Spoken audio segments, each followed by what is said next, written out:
The internet says you're still hosting Quasi TV. Oh, okay. We were hosting Quasi TV. I mean, we should. If it's just I think we kind of like channel always hosting. do by default. Yeah, it's always. Yeah, it's always hosting. There's millions of people watching us fuck around right now. Literally millions. All right. That's so weird. Literally ones of Isaiah's and Dale's and Hey, Steve's. buds. There are dozens of us. Subpar user 6. Look at that. That's already one guy. Wait. And there's probably a million guys Yeah, with him but he's subpar. in his room. What's up, y'all? Quantity over quality. What's up, friends? Welcome back to another episode of the Buffalo Game Space podcast. That's not a podcast. It's actually a stream on Twitch, but Streamcast. yeah, Or is it just we fear change. stream. or show or Show. Thing. rambling nonsense? All of the above. Yeah, so as Greg figures out advertising and posting. We're live. Welcome, Doug. Yeah, I'm new. I'm a new guy. Doug May. Subpar user requests we turn the mic volume up because he's watching a movie. So we should probably do that. How about you turn up your own volume? What's the movie? Just turn that movie all the way up, buddy. Just keep cranking it. He's like, don't make me come down there. By the way, bring me a drink. I'm on the couch. Yeah, so you guys been playing any video games? Nah. No. I have, but like the same video games. Still playing Stardew Valley. Nah, I don't want to talk about Stardew Valley. Never Oh, mind. I was just about to ask about Stardew Valley. What do you want to know? It's one of those games that now that I own a Switch and I'm like one of these new cool kids with a modern console. Yeah. It's a game that's on the indie channel there, and I'm like, that looks like a thing I can play on the Switch. It's a good game, like, to turn your brain off and play. Like, if you don't really want to play a game, but you kind of want to play a game, it's a good game to play. So like in an Animal Crossing kind of sense, Yeah. where you just do things. Mhm. Okay. I mean, there's systems. So the way it works is you get a farm, and the whole point is to grow crops and then cash in. But there's seasons, so there will be broken down into 4 seasons. Each season is 28 days, and it takes so many days to grow a crop. So you got to like time your crops. Then you got to water them every day. That takes energy. So you got to like plan your energy for the day. And there's ways of getting it back, but you get a finite amount. Okay. I guess technically infinite, depending on how much food you have or how long your baths are.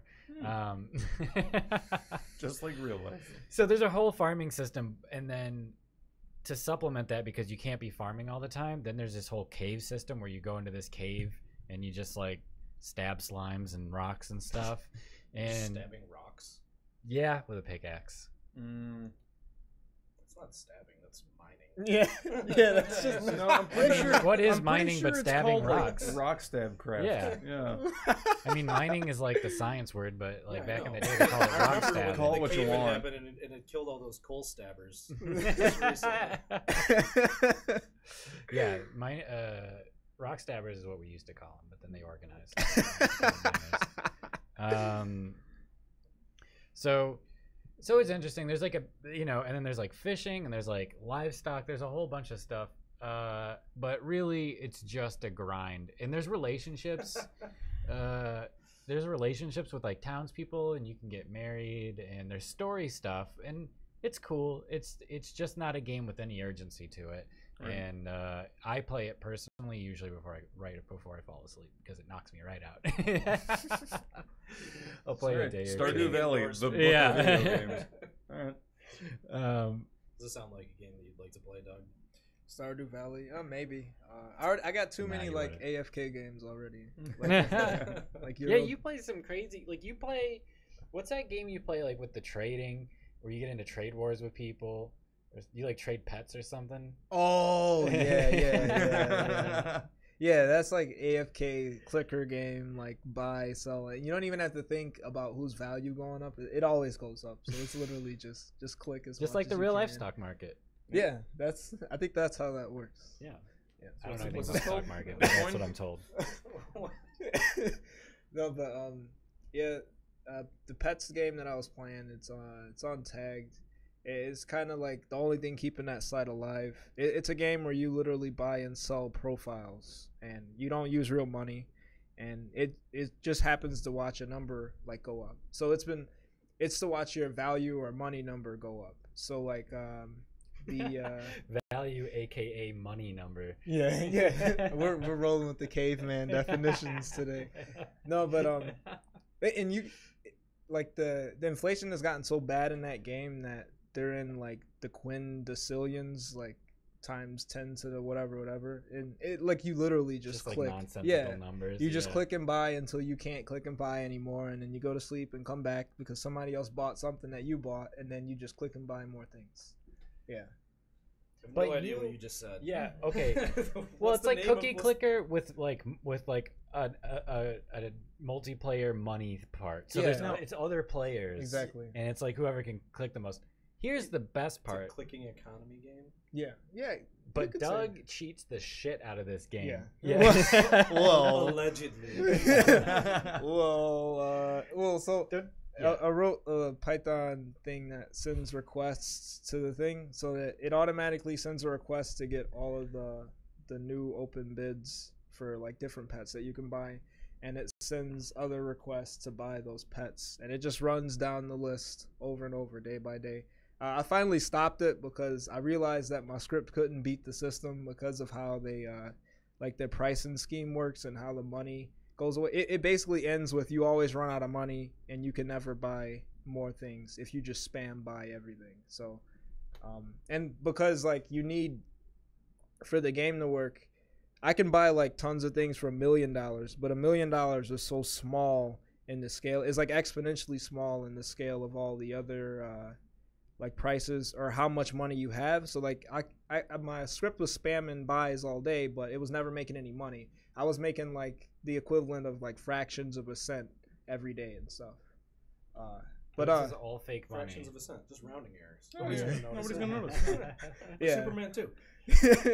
Yeah, but it works, but I haven't messed with it in a while because if I did want it to make money, I'd have to like set up like 8 of them in a ring to buy from each other so that none of the money ever leaves my little ecosystem, and it's all just It's not worth it. Yeah, it's not worth it. Not worth it. Yeah. Yes. Like even if I get rank 1, no one plays the game.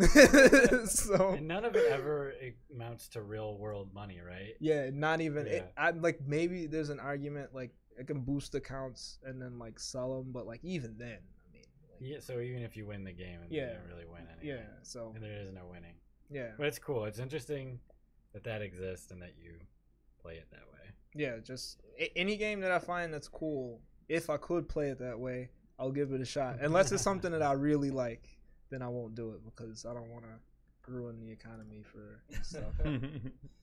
Just not trolling everybody through Python. Yeah, 'cause that's not cool. No. Yeah. Lots of people are doing it. Yeah, so I played a little bit of something new. Played some Super Daryl Deluxe. Okay. Yeah, it's actually pretty funny. The art's real cool. Actually, the artist swung by here a little bit. It's made by 2 guys straight up. Like It's a 2-man team. They've been working on it for a while, and it finally came out on like pretty much they launched on almost every platform like at the same time, which is pretty awesome for them. So I was playing it on my Switch a little bit, and it's an interesting take on. I don't know. It's like a high school game where it's like you're like a new kid at a school, but it's all very weird and surreal, and there's kind of like this subtext of the world was destroyed by world peace. Okay. And 2 kids that grew up and went to this school in the 70s wrote a self-help book that took over the planet, and everybody became billionaires and like immediately, and like the world was completely at peace. But then somehow like it unraveled, and like the world like became like destroyed because of this. But this is kind of just hints at it. I'm not far enough in the game to know everything, but that's like the setup. It's very odd. It's interesting. There's a lot of good voice acting, and the animation is really cool. But the way that it plays is like you're a new kid at a school, and you're like meeting new people, and they send you on like little quests around the school to like get stuff and get popularity points and whatnot. And there's like little fights against like enemy cartoons that like show up. And it's never clear if these are like actual things you're fighting or your character's just nuts and he's just like seeing these things. How do the fights? What does the fight look like? So it's like. The best example that I could give of it is you move around the school. It feels a lot like a Metroidvania game where like there's jumping and platforming elements to like get to different areas, and all the map connects to each other, and you do different skills and to like get to different areas. But the actual like movement and map is closer to something along the lines of like a point and click. Like, you know, you go through this door and it opens up like this other area, you get up into a door instead of just like, you know, jumping through Metroid and like Castlevania style like areas and whatnot. There's always like a door that connects to something else. But the fights actually take place kind of more like Diablo. It's more like depth than height. So everything's 2D. Everything's like 2D, but there's areas where there's enemies they'll be like platforming and fighting. Right. But there's areas where there's like NPCs that you talk to and whatnot. It's just like a flat hallway. You just move left or right and you talk to people, but like you get to different areas by like going through doors. And so like the map is very much. It feels like old like King's Quest, Space Quests, and whatnot, like, but also mixed with like Metroidvania type stuff. And the combat is not like a button masher, just like mash all the buttons and just keep punching and you level up and whatnot. There's like 30 different skills and they all do different things, like range damage that stuns somebody, or like this hits somebody, or like and it's all very cartoony and crazy. Like the giant mallet will spawn and then you smash and does like a ton of damage, or you like shoot lightning out of your hands, or you spawn a wave and like surf across it and it does all the enemies, and it's just crazy, weird, kind of almost metally, weird drawn stuff, but everything's on a cooldown. There's no like punching buttons. It's like using skills like Diablo or like Overwatch, where like you use a skill and then you have to wait for the cooldown to be over before you can do it again. So it's all about like the combinations of your skills, like how you can fight. And so it almost feels like Transistor, if you ever played that. Yeah. Like everything's kind of on a cooldown, and it's about like the combinations of the skills you put together. That sounds really fun. It's interesting. You know, I'm not that far into it. There's a lot of dialogue. There's a lot of story. There's a lot of characters. Like I can only imagine like the guy who drew the whole thing, like how much stuff he drew. It's just so much content already that I've seen, and I'm only like an hour into the game. But yeah, it's interesting. Every like level that you have to go like fight things and beat stuff, it's all like predicated on like a class. Like one of the first ones, you go to science class, and then like things you're fighting are like these giant neon beakers and like math problems flying through space and whatnot. And then when you go to like art and music, like you meet like Beethoven and you're fighting like tuba ghosts and whatnot. It's all very strange, but every level is kind of predicated on like a different class in the school. And your silent protagonist is actually silent, and they comment on it. Like people will talk to you and you just stare at them blankly. And they're like, "What the hell's wrong with you? You're weird." like he never says anything to anybody, and it pisses everybody in the game off, and they all think you're a weirdo. But they send you on different weird little quests, and the character looks really weird and funny, and it's fun. You're in high school, so you're just weird. Yeah, but he still just like never responds to anybody. If you look at the picture of him, is drawn pretty awesome. He's got glasses and like this little mustache and like a mullet and like a karate headband and like bell bottoms. It's pretty cool how it's all drawn and set up. Mark Zorn wants to know who spread Vaseline on the camera. Actually, we just put Vaseline on Doug. If you look closely, you'll notice only Doug is blurry. I see what he's saying. Doug's a little blurry. Yeah, I think I'm on a. We're all pretty sharp. That autofocus is yeah, it's just we don't have the wide focus camera right now. Yeah, we've only got our super really kind of medium expensive camera. You know, it was definitely a high budget camera, one of the top ones out there, but not our best camera, that's for sure. Yeah, sorry about that quality, folks. Unless somebody wants to go rub the lens and break it more. I'm not sure it would help. I think it's just got a lot of depth and it's just not able to focus on everything. No, you are definitely blurry and have a soft focus. That's actually very intentional. If you've ever seen the original Star Trek, anytime they show a female star, it's always that soft focus, even that kind of glowy, beautiful look. And we're just trying to re-imitate that here. Also, there's a lot of hard bodies in this room. That's true. And if you got full definition on screen, oh shit! Oh, I felt that one.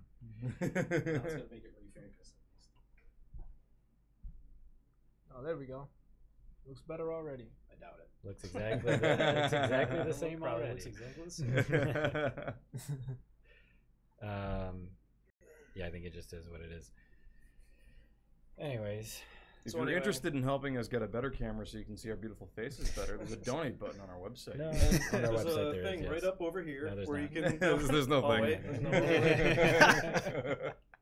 We should get like a drop down, just like a cardboard Just like a sign. piece of paper we Yeah. pull down until Kesterson gets back and does it right. This is how they do it, right? This is how all the streamers are doing it. I don't know how they get those words on the screen.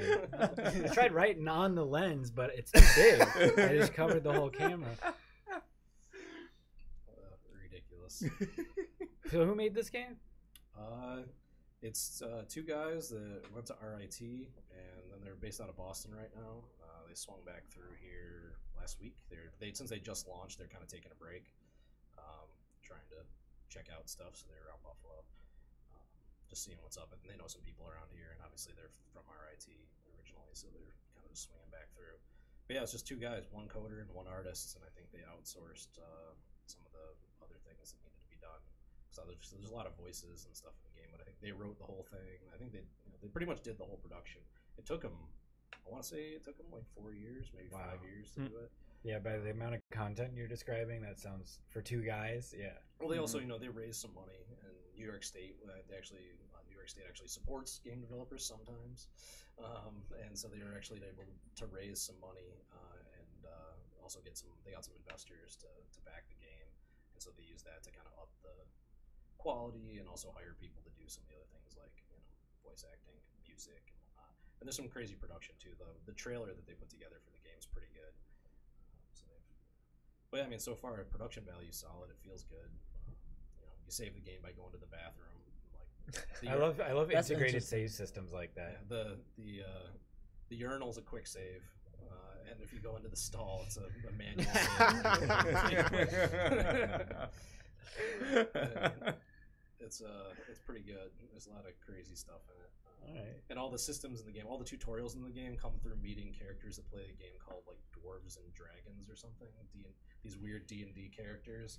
They're the ones that teach you how to like equip weapons and whatnot. And it never changes what your character looks like on screen, but in your little map, everything you equip like makes your character look like you're wielding like a plastic spoon and like wearing a fez and like all kinds of weird crap. But it doesn't change the way your character looks like in the middle of fights and whatnot. But it's an interesting mix-up of a bunch of different genres. And, like I'm definitely digging it so far. I think he said it was close to a 20-hour game. So I was actually just gonna ask. So I don't know. That if is and when crazy. I'm gonna get through all the stuff, because I know I don't get to play a ton these days. But yeah, I'm definitely gonna keep playing it when I get a chance. See how far it goes. Because it's a little like like I said, there's a lot of text. There's a lot of. I'm playing on Switch. Oh, okay. Playing it on Switch, and it's but it's it's a slow burn to start. It starts with kind of a crazy dream sequence, and then like it gets into to kind of just let you in and show you kind of what you're gonna get at, which I always Mega Man style, like give you a bunch of powers and let you see what that's like, and then take them away and make you start from level 1. Yeah, and like I said, outside the dialogue and everything, it takes a little while to get into stuff, but now it's kind of moving, and it's pretty cool. And it's not like super easy, but it's also not like none of it was like brutal. I fought one boss. It was kind of interesting. Yeah, I how don't did know what to say. Oh yeah, because it's Well, it's interesting. Like, there's like a bully. Oh, we'll just say whatever. There's like a bully that like threatens you, really, and it turns into like this thing where he turns into like this giant gorilla, and it's like a Donkey Kong fight, and they actually play like Donkey Kong kind of music through it. And after you beat him, it like kind of comes back, and it's just like the two of you like staring at the hallway. And he's like, "What's wrong with you? Why are you staring at me? Like, whatever." And he just like walks away, and it's kind of like again, like this all just happened in your weird character's head, like. Or not. It sounds like Scott Pilgrim kind of. But it's not like it is kind of. It does have some Scott Pilgrim action going on with it, but because it's very high school and everything's got like a video gamey kind of overlay stuff on it, and people kind of reference it. But yeah, it's more to come. Sounds good. This game is called Super Daryl. Super Daryl Deluxe. Super Daryl Deluxe. Yeah. Great. And you can get it on the Switch. Yeah, I think it's also on Steam and I think and PlayStation for sure. I don't know if it's on Xbox, but I think it's definitely on all the rest. I've been looking for games to play on the Switch, but I don't find their store to be very useful. Is it at all? I've never bought anything on there that I didn't go specifically there to buy. Yeah, no. I've attempted to browse it a few times. It's not browsable. Disappointing. Yeah, it's like it'll give you it'll give you the top sellers, but it only goes to like 20, and then they just stop. You can view everything on the store in a single column list. Yeah, it's like that's like. And I know this because I've done it. Yeah. And I regretted it. Look at the whole store, huh? Yeah, it was not exactly awe-inspiring. The only thing that I noted from the store in the brief time I went there to actually buy something specifically was how hard it was to find the thing that I wanted. Yeah. And then how much stuff is already on that store. It's like, how did it I hear from people how hard it is to get on the Switch right now, because they're like curating their stuff, and then there's like some game that looks like an 8-year-old made it as a jam game, and it's like, how did this get through? And other people I know are making legit stuff. Well, it's because if you were already approved, so the way I understand it is that if you were already approved to be on like Nintendo's stuff, you can just shit out whatever. If so you're like an approved publisher, right? So somebody got on with a good title at some point, but now the store is empty, so everybody's just porting anything they ever made over to it. So there's just an enormous influx. It'll just gets auto approved, from what I understand. So yeah, it's just a bunch of garbage. Also, how do they sort that when is it alphabetical when you just load up the store in that list? I think they give you a couple options, if I remember correctly, but it's still not it's not at all intuitive. It's like opening like when you download a torrent with ROMs and there's just like and you're just like, I don't know. Not that we encourage piracy of video games. No, I've honestly found the best way to surf the Switch store is on my desktop on the actual Nintendo website in a browser. Oh, okay. Because you can actually filter by whether it's available in a physical edition or digital only, and price or release date or all kinds of other things. That sounds like the way to do it. Yeah. So on this note, kind of changing topic, but you just reminded me of this, and I just want to bitch about this for a minute.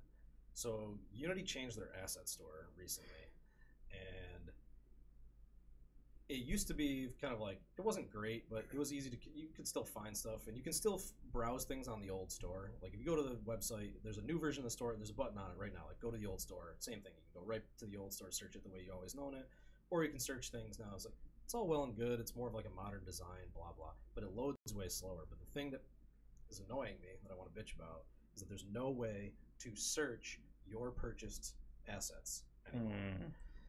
There's like a tab for like my assets, but if you type anything in the search bar above it, but if you type anything into the search bar, it searches the whole asset store. It doesn't search your purchased that's rough. assets, which you could always do before, which is a window actually in the editor.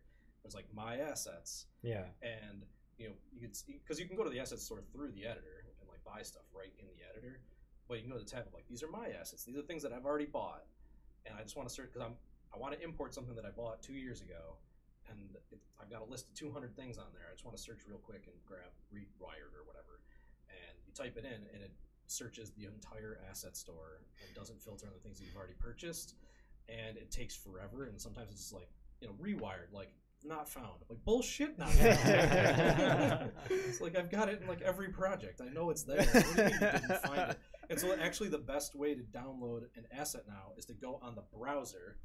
Yeah. Search for the thing you're looking for, and like with your account, it'll say you own this. Open it in Unity, and you'll be like, "Yup," and then it'll pop open in the editor, and like you can import it. And it's just trash. And I submitted a comment thing to them, being like, "Why can't I search my stuff?" And I know I'm not the only one out there, so I just wanted to be like, "Why?" Like that's base functionality that has fallen off.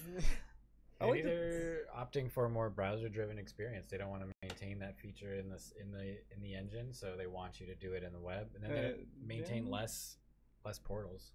Yeah, I could see that. I mean, there's definitely,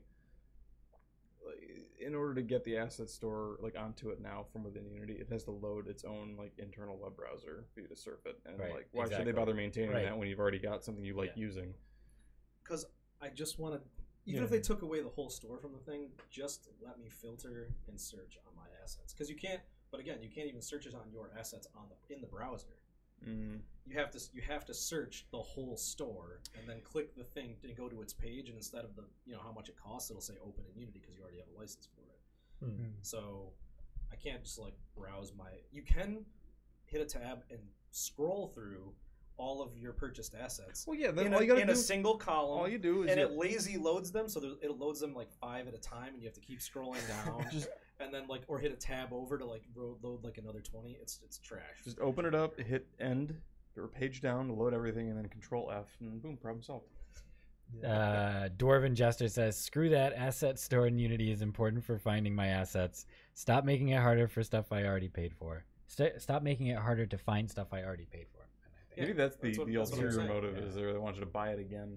Yeah. So it started with a screw other that. It sounded things. like he disagreed with me, but it sounds like he agrees with me directly. I like I'm to not think sure when the screw that came in. I like to think that Valve set the Or precedent maybe he for didn't this know that this because happened, and now I just broke the news to him, and so he's saying screw that. I think that is. Okay.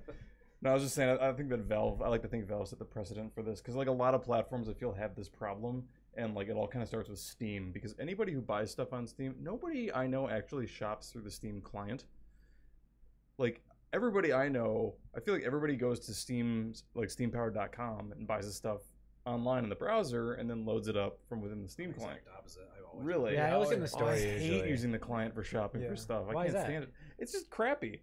Well, I also don't. I mean, it's the same thing with the Switch stores. Like, I don't really shop. That's Like, true. it's like, Yeah. When I want something, it's like I'm going to the store to buy a specific thing. Yeah. Now, again, I can say that because of what we all do, and we're immersed in all this crap, and we're generally aware of games that are coming out, what's happening, and whatnot. And like average Joe, six pack, whatever, how else are they going to find out about it if they're not hearing about this crap all the time? So, but I mean, I'm the same way with like when I go to freaking the grocery store. It's like I'm on a mission. It's like, I'm here to get these 3 things, and I'm in and out. Like I'm not browsing those shelves. Yeah. Mark Zorn also only buys through the client. Okay. All right. Yeah. He says it's the exact same thing as the Immediately website. Yeah, Literally except- just loads the web page. Oh, I know, but it's never mind. Well, there's also stuff where like sometimes my money stuff is saved in the browser, but like paying for it, but not in the client. I don't know. I know I've gone to the web page over the client in certain situations, but I can't remember what they are other than maybe that one. I never I forgot my Steam password for a while, so I was buying things only through the client for a while. Because you were already logged in. Yeah. And Dwarven Jester's on your side, Chris. Thank you. All right. Much appreciated. As a complete aside, you know what has a pretty good client? Itch. Itch has an Itch.io. amazing client. It's I've so messed good. with it a little bit. Yeah, no, I like it because it does the thing that Steam client does, except I think it does it better. Where it just loads the page up. But it also it lets you do a lot of download management you can handle with it, and it also comes with all their developer tools natively, which is really handy. So you get like Butler right out the gate, so you can upload builds super easy. Yeah, Butler is their system for uploading builds and managing all that. Which I think I tried to use. I couldn't get it working, but that could be on me. I've used it before for a few things, and once you understand how it works, it's pretty straightforward. And it does a nice thing where I'm guessing if you're a developer on Steam, they do the same thing where if you have an update you want to push, it only pushes the changes you've made to the build instead of the entire build all over again. So it makes it real fast to just kind of throw stuff up. And the other, if you're just shopping for games, they give you easy access to things like collections and your library and all that. So you keep tabs on things. It's very fast, very responsive, and there's really cool games on itch that you can't get anywhere else. Yeah, Dwarven Jester notes that it has less overhead than the Steam client. Yeah, they've got to be coming out with a new Steam client soon. Yeah, I think they're always talking. Yeah. Valve's got to do a thing someday. The end. Well, see, the thing with Steam though is eventually they will. Yeah, because it actually generates money. All the time. Right. Yeah, they just are they are just in the business of making money. Period. I would think. Here's my prediction that's soon to be proven wrong: is that the new Steam client, which they say they've been working on for a while now, actually they have said they're building a new one, is going to be launching. I would assume sometime in the next month or two, if they, accounting for Valve time, because they're launching a new Android and iOS app on the 21st, which will let you treat your Android or iOS device like a Steam Link. Yeah, that's a thing. Yeah. That's a weird thing they're doing. Well, see, I saw that. My first reaction was like, "That's super freaking cool." My second reaction was, "I'm never gonna use it." Yeah. I got no use. That's for what that. I was thinking. It too, is cool. If I was a high school kid, maybe, or something, I don't know. If I was a person, if I wasn't an adult in a house with every console, everything PC, and I own, iPad, and Switch, and all and the a things. nice big couch, I just can't think of a time I would be using that. I could see myself playing with it if it's something where, say my wife's on the couch watching TV, and I could sit at my desk in my office and play something on the computer, but I don't want to do that. I'd rather just lie around and play a game. And then if I've got a tablet or some sort of setup where I can use it with a controller, I would. So yeah, I mean, the other thing is, you can pair the Steam controller to your phone. Yeah. That's pretty. That's almost cooler to me than. That's the other thing they did. And that went live. The beta for that went live over the weekend. Is that they enabled like I forget what it's called, but it's Bluetooth, like standard Bluetooth connectivity for Steam controllers, so you can pair it with any Bluetooth device. They're not like that now, though. They used previously a custom Bluetooth stack that only paired with either the little dongle that it's shipped with or with the Steam Link directly. They are Bluetooth. So they are Bluetooth, but it used like basically like a hybrid driver. So it's just going to be like a firmware update, and then it'll unlock it and be regular Bluetooth. Mm-hmm. Well, both. It'll let you can actually switch between them because their version is like faster and it lets you connect to 4 controllers per dongle. Yeah, oh, that's sweet. Yeah, well, that's what they currently have. I remember when they were first talking about it, they were getting connectivity of like 16 controllers to one device, like easily. It's just I don't think anybody ever had a use for it. Yeah, that's sick. So, yeah. Pistoleros, man. Yeah. But yeah, I mean, being able to use the Steam controller on like a tablet that you could pop up in your lap or you know put on the table, that kind of made. But like using it on your phone, like how does that work and not suck? I mean, maybe if somebody comes up with a cool 3D printed like adapter that connects to the back of the Steam controller and then connects like the those, phone on top, like those like the cheesy ones that they sell online already. Yeah. It's like the little twin stick with the Or that. pops in the phone. Yeah. Or those crappy things we have in the back. Yeah. I wonder if they will do anything in an overlay to emulate a controller. Like, have you guys seen how Fortnite does their like built-in control, their twin stick thing? It actually works pretty well. It's not a way I would really seriously play that game. I hate virtual joysticks. Yeah, I'm not a fan, but I'm glad they're an option. Right? Yeah, sure. And I could easily see that becoming a thing. I mean, they've already got. They've got support for almost like every controller in existence right now through like Big Picture. Like they just added the Nintendo Switch Pro controller, so you can play Steam games with that. So. Oh, Dwarven Jester cheered and says, "Just use your cell phone as a controller, duh." And that was to something we were saying about a minute or two ago. See, now there's something like I can almost see certain game types make a lot more sense than others. Mm-hmm. Like I would never want to play a platformer with like virtual joysticks, or like you playing Super Meat Boy with it, it'd be unplayable. Yeah. But something maybe like Darkest Dungeon or like XCOM or something where it's like turn-based, well, touch-based controls where you're not really using a joystick could totally work. I was thinking like Civilization. That'd be a really good one or something like that. I think it really just comes down to what are you used to and what are your options. So like for us, we have options. We can buy a controller. We are used to a certain kind of controller. But I think some people are only going to be able to use their phones that way, and they will get used to it, and they'll probably get really good at playing games with that kind of interface. Yeah. There's a future there. Yeah. Well, I mean, people will adapt to anything. It doesn't mean it's optimal. No, I'm not arguing optimal. Because you see the same thing where folks in older generations like look at us playing with like an Xbox controller, and they're like, "How do you even make that go? Like it doesn't make." And you're like, "It's because it's so simple," but it's just never something that they ever had to do. So they're like, "What the hell?" What do you mean, like a Xbox original controller? Like any controller. any type of controller that has like twin sticks or whatever, like anything past like a NES controller. There's definitely people that don't game, and when they look at that, and they're like, "How is that even a thing? How do you control that?" I thought you were saying kids look at no, this. I was like other generation. I was not older. Okay, all right, older or folks that just never played or whatever. Yeah. So yeah, that's my prediction. A couple months from now, new Steam client. They've also got another app coming out that'll let you stream and store any movies or video purchases you've made on Steam and watch them on your phone. That makes a lot of sense. Which is like awesome. Phone or tablet. So Steam sells videos? Yeah, man. I have Mad Max Fury Road on Steam. Indie Game the Movie. Really? Yeah, I have Indie Game the Movie on Steam. I have Super Game Jam. I didn't even know. They have an okay selection, and I think Super Game Jam good. Yeah, I haven't finished it yet, but Super Game Jam is really cool. Yeah, it's for anyone not aware, it's 5 different episodes. They're all about half an hour to 40 minutes long, and it was Devolver Digital and another group put it together.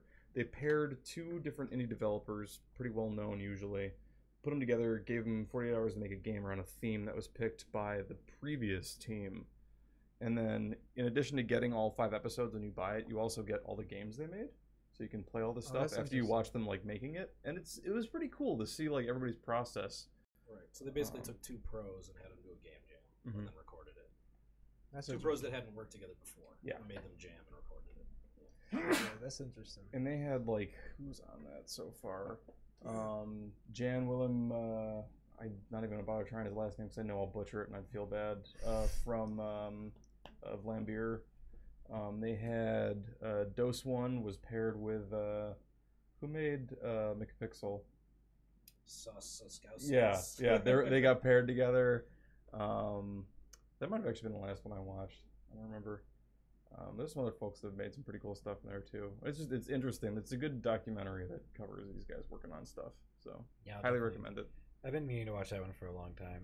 You know what else is a good one? Is the Double Fine documentary about Broken Age. Yeah, I paid for that and never watched it. I should probably do that. It's a good glimpse into like mid upper tier Yeah. indie development and just like challenges, and now they talk about things and think about things and plan things. Speaking of which, R.I.P. Boss Key Productions. Yeah, I just found out about him today, and I'm real Well, sad. they just announced it. He was like, what? Who are they? No, I mean, I guess from my perspective, like when I heard that they were informing that studio what they were trying to do and whatnot, like they really wanted to make something that brought back, 90s era like art, like arena style shooter, like not a Call of Duty cover based thing, but more like Quake and Doom, and like bring that back because that was an underserved niche. Still is. And that speed and craziness and not aiming down the sights and reloading. It's more about movement and shoot, and like the guns are almost secondary. It's almost like just like movement's a big part of it. And so they came at it with that in mind, and it seemed like they had a lot of passion behind it, and they hired a lot of really good people, and they were posting a lot of crazy stuff online for a long time. And what they eventually made was Lawbreakers, which I never really got to play, even though we had it set up. People played it around here a little bit, and it looked like a totally fine, passable, fun kind of shooter, and it just died. It just died on the vine. Like they released it, and it released into a vacuum created by PUBG and things just soaking up all the air in the room. And when it came out, it was like people were like, "Wait, there's a what now? No, it's not Battle Royale. Shut up." Yeah. And so their last ditch after Lawbreakers completely flopped was to basically, we got killed by this bandwagon, so let's just jump on it. And they made a last ditch effort to put out a game called Radical Heights, which was them basically jamming out a battle royale game. And they had to make it so fast with such little money because they were the studio was running out of money as it was, that they just embraced it. They just ran with it. They're like, this is going to be completely batshit. It's going to be broken. It's in pre-alpha. Like, but we're just getting it out there. And what do you guys think? And let's try to just going to generate some cash flow, and also to like have some fun. And also because I also feel like if those guys worked on this game for a long time, and it just died. And they had really talented people who like really worked really hard on it. So you got to imagine they're all like really bummed and like sitting around like, we need to work on something else, like a palette cleanser. And so kind of like they announced that they were working on some crazy side project, and this is what it ended up being. Was like they just let's go battle royale, but embrace the crazy. We'll put it in like freaking. It looks exactly like Fortnite. Whatever. Well, it's that style. That art style is just simple. Like it's simple lighting, simple. Yeah, but bright colors. Come on, you know what they're doing here. They did that. They're just like, yeah, we're gonna make. It looks exactly like Fortnite. Well, again, you got to keep in mind, it was probably, like you said, it's probably something that just jammed out real quick, and they were obviously they knew they were mimicking them. Consider the last game they made didn't look like this. It looked very different. They also spent years working on Lawbreakers, and this I think they crammed out in like 6 months. Come on, are you guys really trying to tell me that they didn't deliberately pick this aesthetic I'm because telling it you looked exactly like Fortnite? I think they picked that aesthetic not much because more they're neon than Fortnite, but yes. I think I mean it's readable though. A little bit. My take on it is they took that just because, again, this wasn't like, it didn't feel like a polished final product they were putting out. It was like, we made this thing because we like Fortnite and we hear you people like it too. Yeah. So we might continue to work on this if people play it. And nobody did. Actually, well, it seemed like they got more traction on Radical Heights than they did on Lawbreakers. It did seem like there were some people online that were playing it. This actually and they did announce that they were going to leave the servers up, even though like Oh, really? Yeah, they're leaving the servers up. They didn't say when that they would come down, but they would be up for the foreseeable future. For Lawbreakers? For this. For this. Yeah. So this looks like what I want, which is I wanted PUBG at a scale of Fortnite and a detail level of Fortnite without any of the building, and it looks like this is that, and I'm into that. Well, I mean, yeah, But really. it's too late. I feel like they went the Lawbringers angle with it. They went fast and arcadey. They're like, what's this? And let's just make it nuts. Let's make it embrace the crazy and just let it be where PUBG is kind of almost really real. Almost simulation. well, it's, Yeah. that, having I played a little bit of Lawbreakers during one of the open betas, and I'm a big fan of Quake 3 Arena style, just crazy fast paced, over the top first person shooters, and it felt like that, and it was fun. But I also understand why it didn't do well. Oh no, It's we're getting because rated. people still don't. What's up, Quasi shit. TV? Oh hey. Hey, what's up? Quasi likes Fortnite. Quasi. Yeah, I wanted. Quasi's like Battle Royale, all the things. Battle Royale, all the things. Yeah, when's that Shotgun Farmers Battle Royale coming? Yeah, that's funny. Yeah, we're whiteboarding it. No, it was a lot of fun, but it's definitely a niche audience. I think it was appealing to, which is why when it launched, it was doing really well for a month, I think, and then everybody stopped playing. You're talking about Lawbreakers? Lawbreakers, So when yeah. I saw Lawbreakers, that looked to me like, I think what it lacked was a lot of personality for sure. The other thing was everybody just looked the same. And it can be really hard to read who you're fighting in that game to me. Again, I didn't play a ton of it, but I'm going to disagree with that. I feel like the character designs they did were very They all just wild. look like... They had a big hammerhead looking character. They had big burly dudes with crazy little robots, little sprite. It looked like ladies. 75% of them were just guys in different kinds of... It definitely, if you're looking at them No. on the screen, they Yeah. had some, but when you're out when you're just running around and shooting people, in Overwatch, it's like, is that D.Va or Roadhog? Diva and Roadhog, pretty big, fat things, but they read instantly differently. It makes a way bigger difference in something like Overwatch, where you need to immediately recognize who you're up against and what powers they have. Even though it was class based, it was not intended to be purely that. It's like in Quake 3, the game that they're trying to go back to. The character model doesn't mean shit. No, it's what color are they? It does not matter at all. It literally doesn't matter. What doesn't matter? The character models zero matter in the old. In Quake 3 Arena. In Quake 3 Arena? Yeah. Oh, sure. Yeah, But it's that just was is that a red guy or a blue guy? Doesn't It's matter. if it's a red guy, okay, I got to kill him. Yeah. So yeah. and Well, so wait, you're saying that... What was the point you were just making? You were saying the silhouettes and being able to pick people out. Yeah. It's they all looked very samey, and you're because in Overwatch, I said in Overwatch, it matters very much to be able to know who you're up against.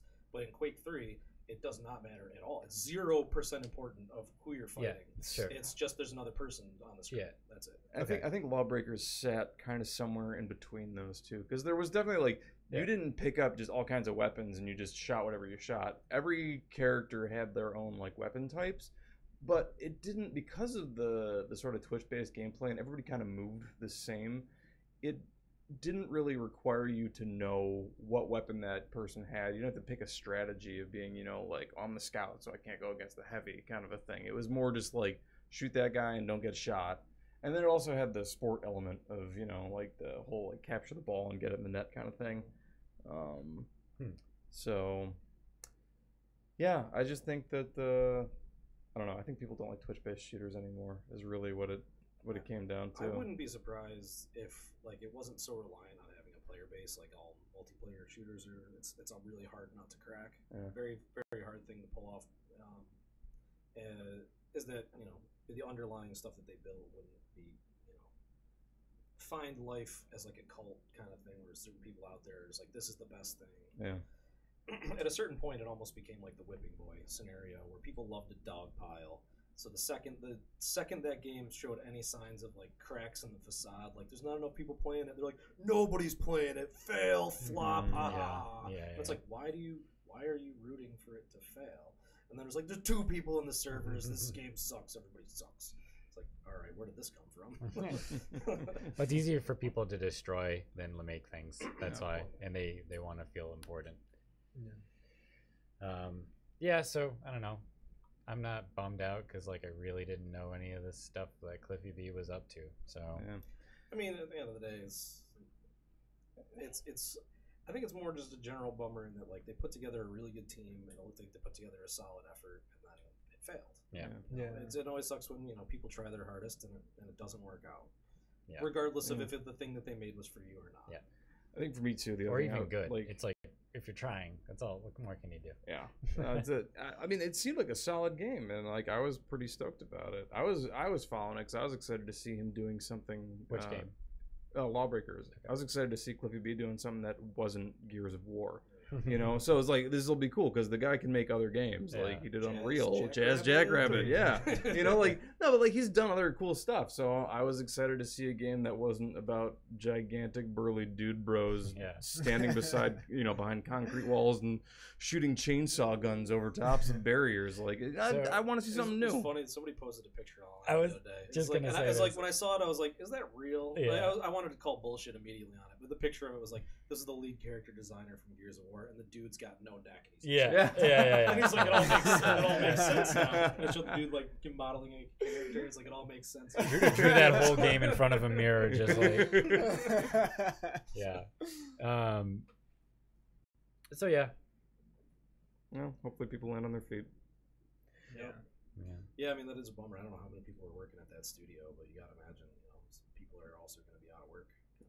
Yeah. I'll have something on the resume at least. Yeah. Okay, now something that's not a downer. Yeah. Well, let's see. Playing Get Over It with Bennett Foddy. We said not a downer. That game is frustrating. It'll take you on a trip. Yeah. I haven't even played it. It looks, watching other people play it, it looks frustrating. Oh my god. It's like it is incredibly frustrating to say the least. It looks like Trials without any of the fun shit.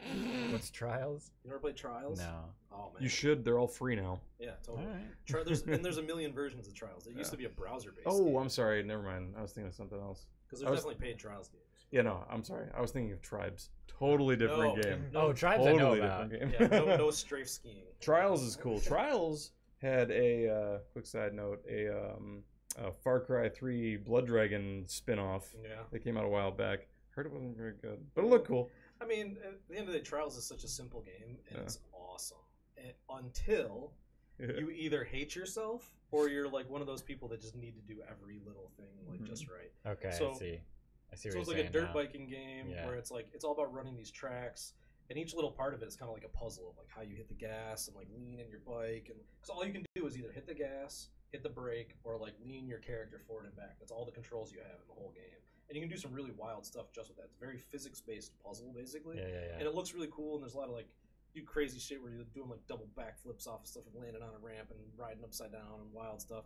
But the final levels in these games, the stuff at the end game, it's none of this. It's like there's a box and another box like shoved sideways and on top of it. You got to figure a way to like rock yourself and like get up it. It's very much like getting over with Benefati is like he totally played this game and did exactly like it's that, but he did something different with his where he kind of like made like a story behind it. But the story behind it is the same story that all these. Because my brother is like he was like one of the people on like top 1,000 on like the leaderboards and Trials. Like he was playing the super hard levels and not falling once.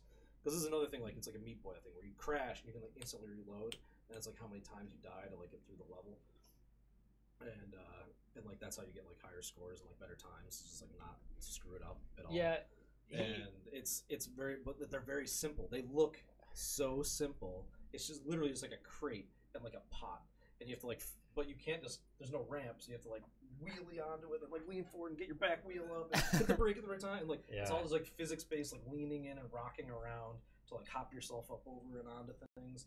And I think it's endlessly frustrating, and I can't play it. I can't play it and enjoy it. But my youngest brother, like he's just all in. He'll just for like an hour, he'll be there like just rocking through, figuring out like how to get through it.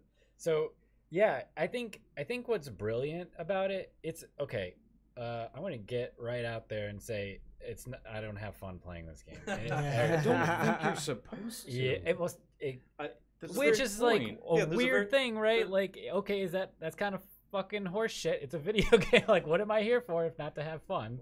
But I think it works. I think it's It looks great. I think it's a really good example of how you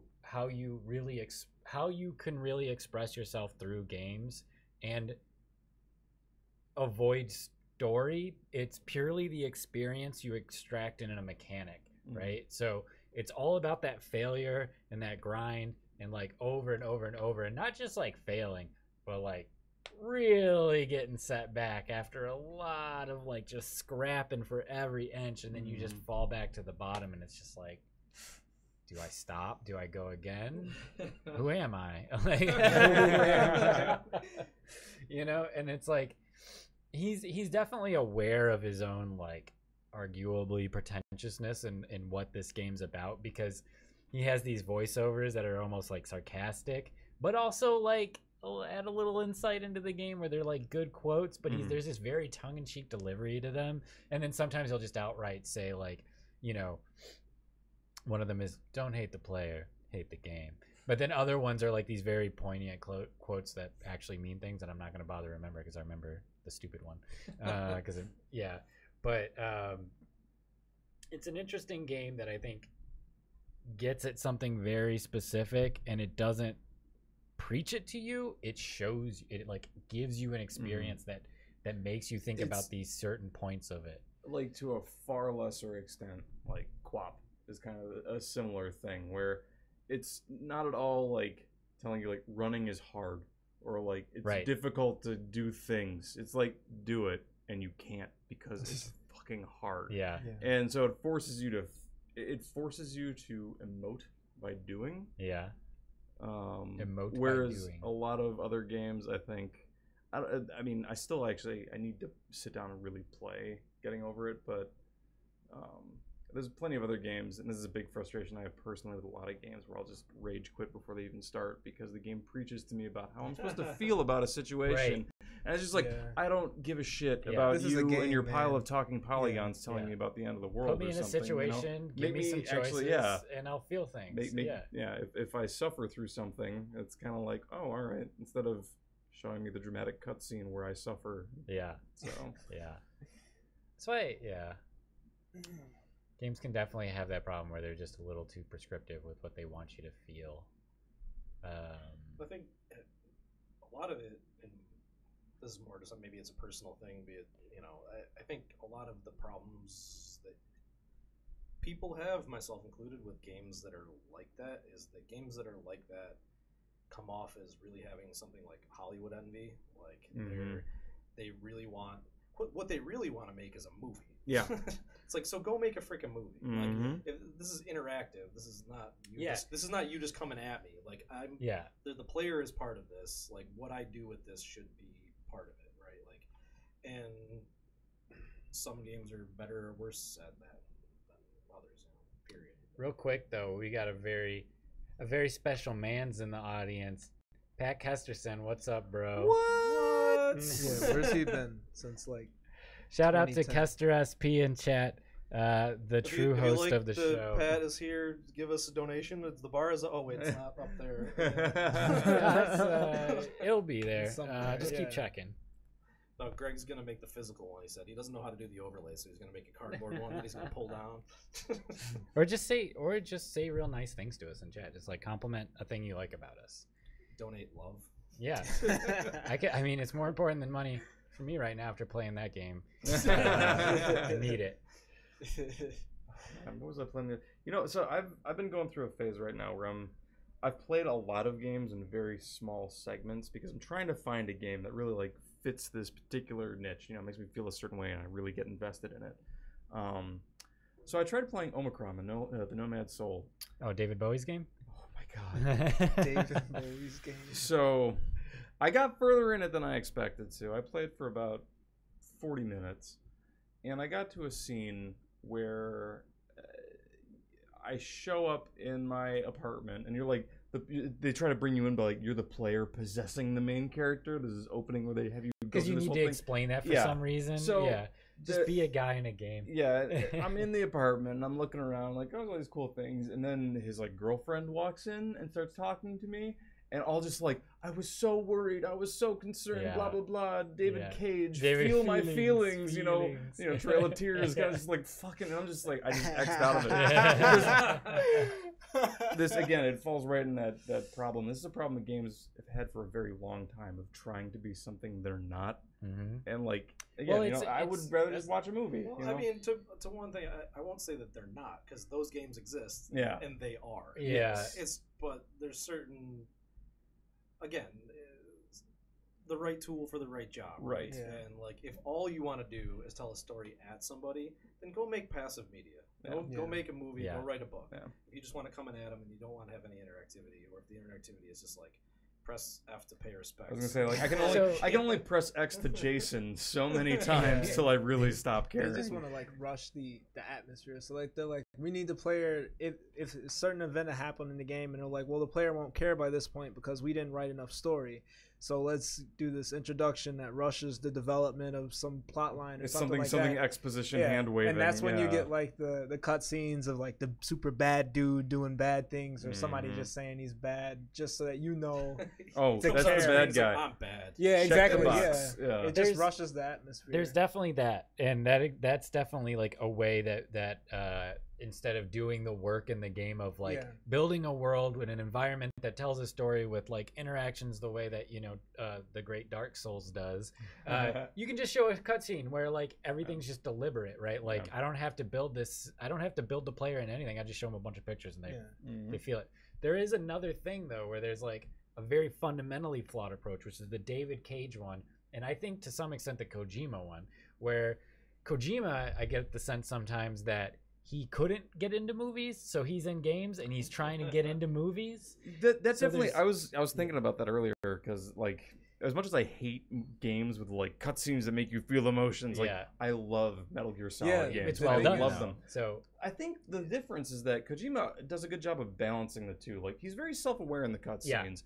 And he's also a brilliant game designer. There's a lot of game design stuff that he does where it very much makes you like, you have to suffer to get through a segment, and you actually feel the like just like the frustration of, or the experience, the joy of getting to a certain part. Like, so I'm playing through Metal Gear Solid 4 again, and like the opening of that game is awesome because it makes you feel so just completely like helpless, and like you don't serve any purpose. It opens in this war where you're just there. You're not fighting, leading the charge with the good guys, or taking on these these evil villains or anything like that. You're just there, and all this shit's happening around you, and none of it matters to you, and you don't really serve any purpose in it. You're just there, but shit can happen that'll still affect you, so you've got to like work your way through it. Right. I think that's great, instead of just kind of like being like, oh, you're just a guy in a war. Yeah, instead of giving you the power fantasy, right? It's a disempower kind of. There's that with like that I get from Kojima sometimes, though. Yeah, you're right. He's brilliant. The stuff I've seen him do in games is just like so interesting. This stuff too is like the ideas that he'll like, because it's not really, because like a lot of the story is like kind of a rat's nest, but like it's worth untangling. But it's most of it is like the ideas. And like why, like the general arc, like Metal Gear Solid 3 of like why the boss did whatever they were doing, like that general idea of like some sort of sacrifice like that to make is huge. Or something like in 2 when they discuss like the government and how things are ruled and other stuff like that. Like the general arc of the ideas within the things that within the stories and the cutscenes that he plays are what's really interesting to me. And again, like tying that together with the mechanics, like in 3, when they show, they go through with the boss and everything, they establish his character, and the whole time, getting into spoilers for, I don't know how fucking old this game is anymore. 10 years, 15 years. So like you're going through this whole game, and the boss is like doing all this different stuff, and you kind of start to see, why she's doing certain things, this, that, and the other, and you start to see kind of her perspective, even though it's like not great. At the end, you get to a point where you have to fight her, and then you have to kill her. That's to actually continue and finish the game, and they make you do it. It's not like some dramatic cutscene where stakes all like tense. It's like you have to do it. You did this, and that's I think that's effective. That was huge. Yeah, that was huge.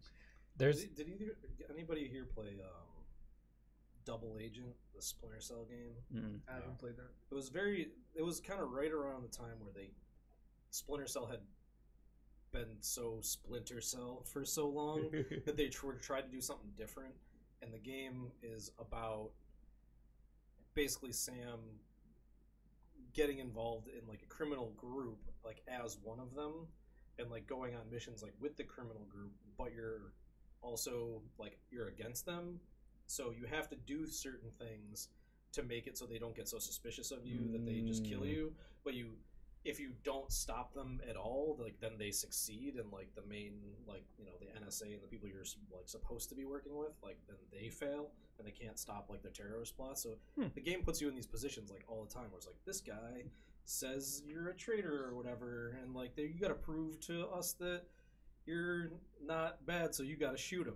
And it's like puts you like, you got to point the gun. You actually have to like, you know, aim down the sights and point it at the guy, and you can make the decision to like either shoot him or like not shoot him, or like shoot over his shoulder, and like different things happen.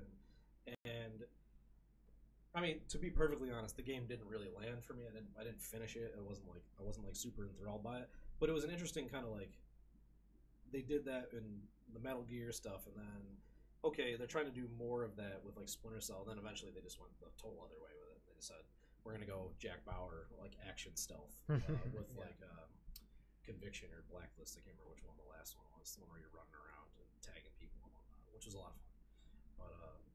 But yeah, it was interesting, like making you actually do the thing. Because like if in that segment in Splinterfell you're like really emotionally involved, or not like really emotionally involved, but like you know, you just sort of like you're reading a good book and you like certain characters in the book and you don't want those characters to die, but then it's like all of a sudden the tables turn and a situation arises, you need to kill this character, instead of watching a cutscene where that character just dies, and it's like it disassociates you from it.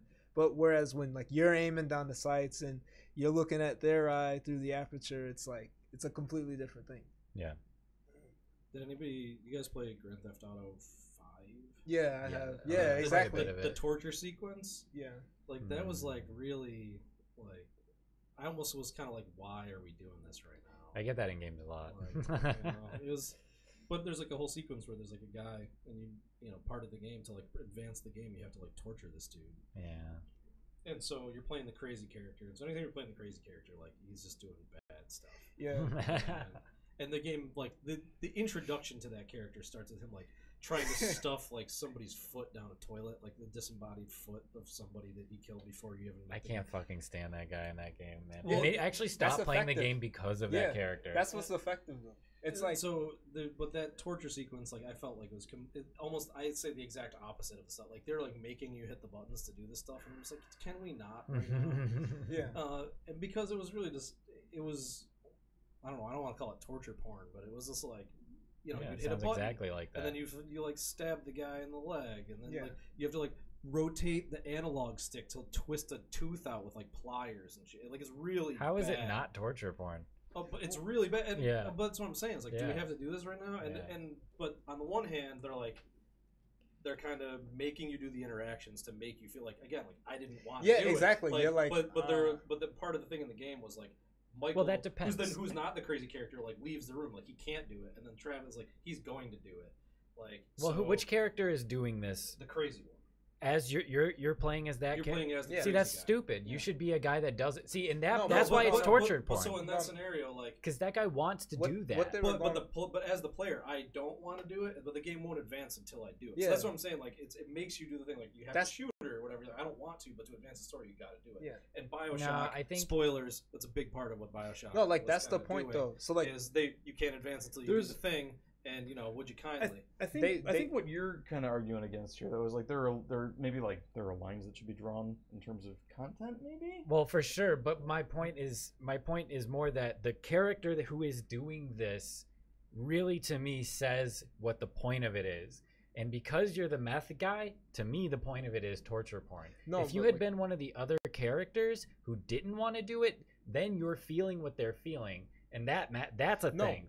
Now we're art. Now we're talking about art. No. I'll disagree there, because if you're playing the game, like like you said, you didn't want to play that character, and that's the thing. Exactly. It's not like the character didn't want to do the action. You don't want to be the character who does those kind of actions. Now it's still having an effect on you. Yeah, because like you already said it yourself. You don't like that character. You stop playing the game because you don't like how that character acts. Yeah, and that's just as art as so like.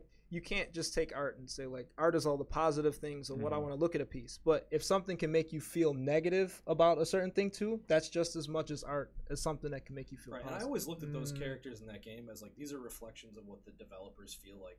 The top 3 kinds of players who play this game. Like, you know, you've got, you know, the young kid who's just like wants to like he's just trying to get out of a bad situation. He's trying to getting money and getting flashy and whatnot. And then you got like the old like hat who's just like all about precise planning. Nobody gets hurt. I'm in it for heists. You know what I'm saying? I'm totally that guy. Like that's why I wanted to play Grand Theft Auto. Yeah. I wanted to play the heist guy. I'm not to run around killing everybody. Yeah. And then there's the psychopath. There's like people who just put in all the cheat codes and shoot everybody in the face. Yeah. Like, isn't this crazy? Yeah. And like I always looked at that like this is almost like, you know, their criticism of their player base is like or not even criticism, but like this is like we're reflecting back to you what we feel like this is how you guys play. You know, there's the people who think it's like cool, look at all the crazy stuff. I can get a crazy house, I can do crazy things, I can like build up and go to the country club from nothing. And then there's the characters that's like, I just want to play like the crazy missions where like I'm robbing a jewelry store and like I pull off the perfect heist and like nobody gets killed.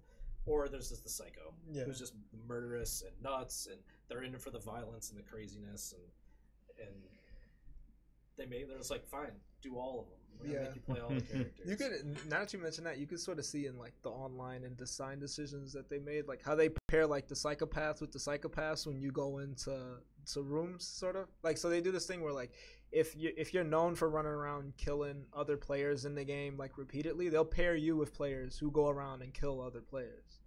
So that's it's probably the same thing with cheaters. Yeah. Anybody that detected cheating, they didn't ban from the game. They kick them out. They just put them all in lobbies together. Yeah. That's so good. Yeah, that's smart. I was like, okay, have at it, guys. What's up, Isaiah? Welcome to the stream. And you know, I also hated that character. There was also some funny moments that went with it, but it was brutal in some of the stuff. Yeah. It was rough. I did really like the angle of playing 3 different characters because it also allowed them to do more intricate missions and types. Like there's missions where it's like you got to do a thing and then you have to like have a helicopter pick up the stuff. And so instead of just doing it and then sitting on the ground and watching some NPC come in and pick the thing up and you're just waiting for it to be over, it's like, no, switch, now fly the helicopter. And so because it allowed you to control 3 different people simultaneously, it kept you in the action, it kept the action varied. Like that, I actually thought that was actually really smart in what they did. The content notwithstanding. We should probably wrap it up though. We've been going for a little over an hour and we got an event about to start up, so 6:30. Yeah, man, time flies. Well, everybody, thanks for coming. Thanks for chatting, hearing us out. What's up, all you? Just got here. We're just like, all right, that's Our party's over. Isaiah found cue. out. All right, guys, shut it down. Thanks to Quasi TV and all you quasi peoples out there. Quasites? All you quasites? Yeah. Quasoids, yes. all you quasi fans. Oh. And quasoids. I like You it. Quasoids. Check us out at buffalogamespace.com. We're on Twitter at buffgamespace. We're on Instagram, buffalospaceinstagram.com, and other things. Just look for us. If you Google Buffalo Gamespace, we're on your favorite thing, I guarantee it. So there's a visual arts meetup happening in like a half an hour. As well as a writing meetup. Come on down. And a writing meetup. Come on down. Tomorrow night we're doing Project Night, which is open co-working. Come on down. This gentleman hosts that. That's Wednesday is the final workshop in the Spring Workshop series, also hosted That's by... me. It's just the Greg show this week. We're doing a Gregathon, and he's doing the How and Why of UI. Thursday is Open Figure Drawing, hosted by TJ Cortez. And then Friday is the start of BGS Jam 11, our 11th official game jam. Oh, yeah. Yeah. This one's pretty rad, and not just because the logo is just a cool jam. This is the literal raddest logo we've ever had. Yeah. It's on the bottom of my skateboard. You can find info on that on our blog at blog.buffalogamespace.com, as well as info for BGX, the Buffalo Game Expo, which is going to be showcasing a lot of cool locally made games. Coming up on June 9th. It's a Saturday. Bring your friends. Get all the details on blog.buffalogamespace.com for most all of these events. If you got cool games that you want to potentially show, just go up to the blog, find the application page, shoot it in. But you should definitely come by. It's always a ton of fun. A lot of really cool people showing off really cool stuff. We'll have some drinks, we'll have some raffles, we'll have some fun stuff happening. So yeah, come check it out on June 9th. And if you're around Buffalo and you're free this weekend, definitely come jam, make some crazy weird stuff with us, and maybe you'll make something that ends up in the expo. Also, one more, May 26th at Hardware on Allen in Buffalo is Bit Crush. So 3.0. 3.0. Come hear some cool music, and I'll have a game there too. Yeah. This will be the post Greg week after party. Yeah, so if you're digging chiptune stuff, come out to Hardware, have some drinks, check out some music. It should be fun. All right. Good cast. Now let's go turn off the computer. Bye. We're going to sit here while he awkwardly leaves the room and comment on him. Describe how I'm leaving the room. Stands, strafes, awkwardly, trying to get, oh, nope, moves the chair instead of stepping over it. Sidesteps in. Too much narrative punching out.